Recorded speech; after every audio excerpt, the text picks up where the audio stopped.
하고 있는 부분들이 또 뭐냐 하면 엄마야 이 이름 어떻게 해? 은수미, 이화영, 김만배, 그 저 성남시 의회 하면서 뒤로 돈 받았던 최용길, 이거 다 누가 유죄냈을까요? 아, 뭐 이번에 몰랐어요. 어. 이게 다 신진우 판사였더라고요. 네. 이게 다 신진우 판사가 은수미, 성남 부시장했다 그다음에 시장 됐죠. 이화영, 김만배, 최용길, 이 사람들 다 유죄 내린 사람이에요. 은수미는 법정 구속 개식해버렸던 은수미는 판사예요. 이제 그러니까 이재명을 이어서 성남시장이 돼가지고 네. 그 뭡니까 성남 국제 마피아인가요? 네. 거기서 제공하는 차 네. 명색이 뭐 노동운동하고 이랬던 사람이 네. 그 차까지 얻어 타고 다니고 네. 여러 가지 연루된 것들이 드러나서 네. 야 우리가 미뤄 짐작할 수 있잖아요. 은수미가 왜 그랬겠습니까? 그렇죠. 전임 시장도 그렇게 했으니까 네. 자기가 그렇게 해도 상관없겠다고 생각했겠죠. 네. 그런데 은수미는 증거들을 남긴 것 같아요 아마도. 네. 네. 그래서 그게 걸려서 법정 구속이 됐고. 네. 은수미 추억의 네임. 예. 그리고 김만배, 네. 그다음에 최용길 같은 경우에는 네. 뭡니까? 성남시장 시절에 네. 그 대장동 개발하기 위해서 성남 도시개발공사를 설립을 해야 되잖아요. 네. 성남 도시개발공사를 세워가지고 그걸 끼고 대장동 화천대유 김만배가 들어갔지 않습니까? 네. 근데 성남 도시개발공사를 누가 세워줍니까? 성남시의회에서 승인을 해줘야 되잖아요. 그래서 당시 성남시 의장이었던 최윤길과 김만배가 짝짝꿍을 했는데 그래서 김만배 2년 6개월, 네. 최윤길 당시 성남시 의장 4년 6개월, 네. 신진우 부장판사가 땅땅땅. 그렇죠. 그리고 이번에 이화영 네. 평화부지사 네. 9년 6개월 땅땅땅. 자, 그랬고 그다음에 이번에 이재명 대표 대북송금 재판도 신진우 판사가 맡게 된 겁니다. 이게 자동 배정된다는 거예요. 네. 자동 의도 배정, 없어요. 네, 자동 배정 되거든요. 근데 자동 배정 되는데 이게 또 신진우 부장판사한테 간 거라. 그러니까 이제 이쪽에서는 큰일 났다라고 하는데 당연히 또 이 이재명 대표 측에서 변호인단에서는 여러 가지 꼼수를 부려서 신진우 부장판사를 어떻게 몰아낼 거냐 이런 고민들을 앞으로 하게 될 거라고 생각을 합니다. 그래서 저는 첫 번에 네. 정말 태도가 불량해 보였던 태도가 불량한 건가? 뭐가요? 외모가 갑자기? 불량한 건가? 그 1심 때 변호인단 아, 변호인 2명이 쌍시옷과 비읍을 올렸던 김현철. 기억 나지 않습니까? 뒷짐지고 나온 네. 뒷짐지고 뭐라 하죠? 올백으로 나왔던 네. 김현철 변호사. 그런 그리고 다음에, 시옷 네. 비읍 올렸던 네. 김광민. 쌍시옷 비읍. 예. 저게 말이 됩니까? 저게 지금 저 변호사 징계 건 아니에요? 네? 저 사람은 이제 빠져야 되겠다. 빠졌잖아요. 변호인단에서. 그래서. 네. 그래서 지금 제가 볼 때는 1심 변호인단이 네. 지금 제가 볼 때는 빠진 이유가 저 이화영 변호인단이 네. 다 빠진 이유가 저 사람들이 이제 다시 쓸 수 없어요. 왜냐하면 저런 쌍비읍 저거 진짜 저런 쌍소리를 페이스북에 저렇게 올린 사람을 어떻게 앞으로 이재명 관련 재판에 쓰겠어요? 당연히 안 쓸 것 같은데 이화영의 2심에서도 저는 안 쓸 것 같은데 저런 행위들을 그럼 왜 했느냐? 네. 저는 저 행위가 문제가 있다는 걸 모르고 올렸을까? 저는 아니라고 생각을 해요. 저 선동이다. 저는 저게 밑밥이라고 밑밥이다? 생각해요. 아. 저 변호인단이 저렇게 격앙될 만큼 예. 판사가 말도 안 되는 판단을 했다. 됐다. 저 사람들이 워딩 보면은 그러네. 판사가 선입견을 갖고 일방적으로 했고 뭐 오만하고 자기가 신인 줄 알고 막 그런 표현들이 막 있거든요. 무슨 감정으로 재판합니까? 감정이 있다고 주장을 하고 있어요. 네. 근데 저 주장은 저는 일관성 주장이 아니라 저런 주장에 이어서 곧 저는 탄핵이나 기피 신청 이런 것들이 법적인 준비들이 저는 돼가고 있다라고 지금 생각을 합니다. 그러네요. 그러니까 네. 아까 방금 저희가 보내드렸던 이재명 지지자들 내에서 나왔던 네. 뭐 가죽을 벗겨라. 네. 그것도 그 여론을 만들기 위해서 예, 예. 감정적인 어떤 밑밥을 만들어내는데 그 시작이 쌍시옷 비읍 저것부터 다 시작이 저는 된다는 그거라고 봅니다. 네. 왜냐하면 야. 변호사들이 내가 재판 끝나고 나서 아무리 결과가 마음에 안 든다고 해도 쌍시옷 비읍을 올려서 18이라는 이거를 올려갖고 내가 여론에 타격을 받거나 혹은 재판부에게 밑보인다 이 생각을 안 했을까요?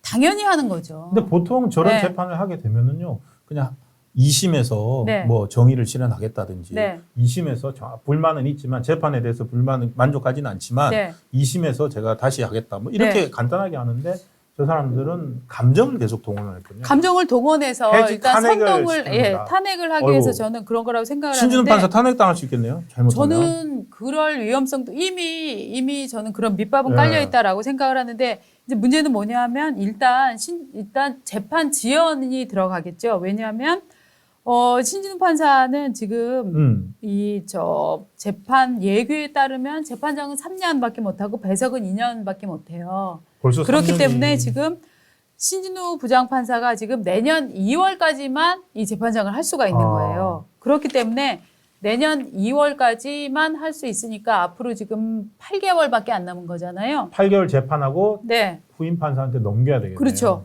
8개월 내에 1심 결과가 나오겠습니까?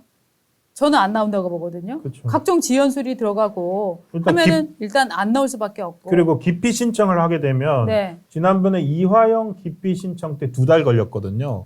그럼 일단 2달은 까먹고 네. 8개월 남은 임기 중에 예. 만약에 신진우 재판부가 그대로 한다고 하더라도 6개월 정도 시간이 있겠군요. 네. 그러니까 민주당이 일단 기피 신청한다고 보고. 네. 기피 신청을 하거나 아니면 관할지 변경을 요청을 할 것 같아요. 그건 뭔가요? 이거를 제가 서울로? 여의도에서 수원으로 41km, 또 여의도에서 저 서초동으로 그게 한 뭐 14km, 10km쯤 된다나? 네. 10km 이상 가야 되고 제가 국가의 중요한 우리나라 최대하다.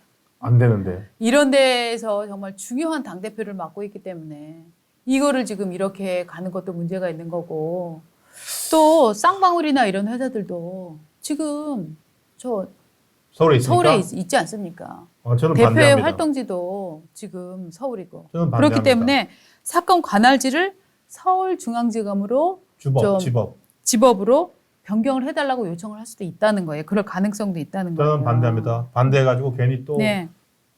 누굽니까? 김동연 부장판사. 네.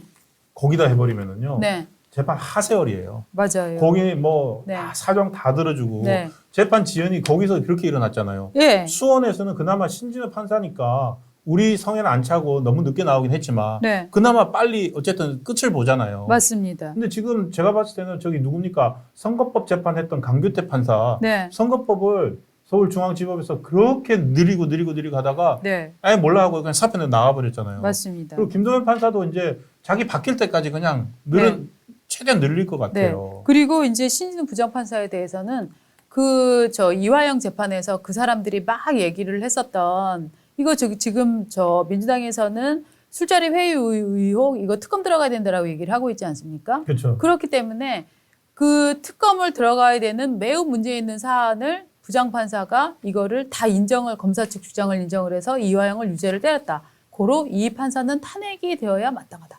이런 논리를 만들어갖고 탄핵 시도를 한다라고 하면 이 부장판사는 지금 또 저 재판을 할 수 있는 손발이 또 묶이는 거잖아요. 그래서 여러 가지 제도적인 법이 허용한 이 각종 꼼수를 이용해서 압박을 넣어가고 또 하나는 이런 재판부에 대해서 또 개딸들이 거의 막 가죽을 벗겨라 막 이런 그 말이 됩니까?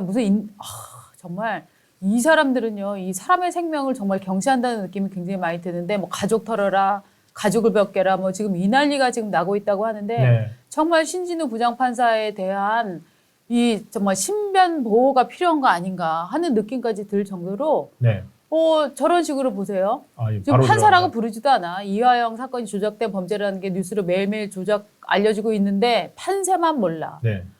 알고도 엉터리 판결을 내렸다면 사람 새끼가 아닌 거죠. 지금 이게 어저께 이제 저가 이싸라고 하는 곳입니다. 이싸. 네. 지금 뭐 유명한 커뮤니티 좌파 친민주당 커뮤니티 중에 얘가 이재명 성향이 강한 곳인데 여기에서 보십시오. 저 사람들 아이디 보십시오. 네. 네 애비의 살가죽 위에서 네가 어떻게 판결할지를 항상 고민해라. 정말 저 판놈의 껍질을 벗겨 의자로 만들어서 그 아들이 그 위에서 판결하도록 해야 한다. 끔찍해라. 완소탱구님이 저렇게 쓰셨어요. 네. 저 포수는 제가 볼 때 이 판사 새끼가 대한민국 1호로 가죽이 벗겨지지 않을까 생각합니다. 이 사람들은 무슨 식인종입니까? 이게 저렇게 해서 네. 적개심을 불러일으키는 거죠. 대지지자들 사이에서. 그리고, 그러니까 지지자들이 저렇게 판사를 공격하게 하고 그러면서 그걸 받아가지고 박찬대 원내대표 이런 사람들은 네. 뭐합니까? 판사도 선출해서 뽑아야 이런 식으로 하고 그렇죠. 있잖아요. 그리고 저렇게 극렬한 글들이 올라오는 것들이 어떤 효과가 있냐면 저 판사, 부장판사의 친구들, 가족들, 친지들이 걱정해서 전화합니다. 야, 너 괜찮아? 야, 좀 살살해. 무슨 너 혼자 대한민국 정의를 책임질 거야? 사실은 그런 종류의 걱정하는 말들이 그 판사에게를 몰려가면 판사는 심적 부담을 정말 안 느낄 수가 없어요. 제가 아는 판사들은 굉장히 사실 소심하고 이 신변 걱정을 많이 하는 분들이 많거든요. 그러니까요. 네. 지금 누구나 그래서- 사실 그렇잖아요. 네. 네. 그래서 저게 어저께 밤에 어느 정도였냐면은요. 네. 저도 아까 캡처해서 드린 거 있죠. 그러니까 저희는 이걸 알아야 되잖아요. 얼굴 돌리고 있어요, 지금. 신진우 판사 얼굴 캡처해가지고 자기들끼리 돌리고 있어요. 아, 저기다 얼굴을 넣고 1975년생 뭐 학교 어디 나왔고 사법연수원 몇 기고 뭐 군생활 어떻게 했고 요거를 쫙 이력을 한 다음에 돌리는 한국 거죠. 정부도 풀지 못하는 미국의 대북 경제 제재를 통일부 장관도 아닌 한낱 경기도 부지사가 독단으로 가능하다고 판결했고 쪽팔려서 판결문 공개도 못한다. 저기서 참 놀라운 거는 뭐냐면은요. 국정원에 민감한 자료가 있어서 공개하지 못하는 거를 이게 판결에 문제가 많고 그게 쪽팔리기 때문에 판결문 공개를 안 한다 이렇게 싹 치환해 버리는 거예요. 저런 능력이 참 탁월한 것 같아요. 그렇죠. 얼마나 그러니까 저게 하나의 사실을 가지고서 바꿔치기 하는 건데 너무너무 명쾌하잖아요. 네. 저거 그리고 저 안에 깨알 같은 논리가 들어 있었어요. 네. 어떻게 미국 대북 경제 제재가 있는데 어떻게 경기도 부지사 이화영이 할 수가 있냐. 네. 그렇게 판결을 하냐. 안 되니까 그래서 쌍방울 해갖고 $800만 달러 북한에다가 돈 줘가지고 대납시킨 거 아니야. 대납시킨 거 아니에요. 네. 같은 사실을 가지고서 저렇게 네. 바꿔버려. 안 돼서 100억 원을 준 거 아닙니까? 그게 걸린 거고. 오래된 노래님은 가죽 벗기라는 말을 하는 사람은 우리나라 사람 같지는 않다. 우리는 저런 욕은 잘 안 한다. 이거는 딴 데 쪽 사람들이 하는 얘기 같다. 이렇게 지금 얘기를 하고 계시네요. 저는 그러니까 상당히 동원된 사람들 아니냐 이렇게 보고 계시는 거죠. 저는 사실은 중국에서 많이 쓰는 말이죠. 그렇습니까? 중국에서 네. 형벌 중에 가죽 벗기는 형벌들이 있지요. 어. 그렇다면은 중국 사람들의 표현에 익숙한 표현이라는 생각은 문득 상당히 듭니까? 드는데요. 왜냐하면은 가죽 벗기는 형벌이 있습니다. 네.